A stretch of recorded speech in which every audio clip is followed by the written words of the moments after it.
చెయ్యవలసినటువంటి ప్రధాన కర్తవ్యాల్ని శాస్త్రం చెప్పింది. అందులో మొట్టమొదటిది అభ్యంగ స్నానం. తలస్నానం చెయ్యడం, ఒంటికి నువ్వుల నూనె అలదుకోవడం.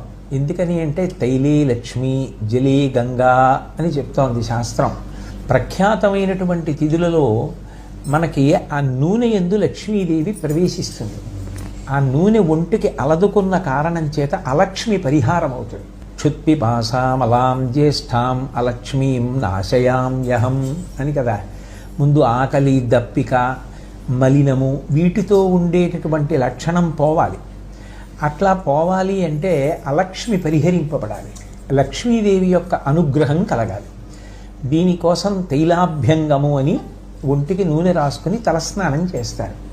అందుకని శాస్త్రం ఎలా చెప్పిందో అట్లాగే ప్రారంభం చేసి ఆ తలస్నానం, కొత్త బట్టలు కట్టుకోవడం, పెద్దలకి నమస్కారం చేయడం, పూజ చేసుకోవడం, నింబకుసుమ భక్షణం అని ఆ వేప పువ్వుతో చేసిన ప్రసాదం తినడం, ధ్వజారోహణం అని చెప్పి ఇంటి మీద ఉండేటటువంటి పతాకాన్ని మార్చడం, కొత్త జెండా ఎగరేయడం, ఇటువంటి కార్యక్రమం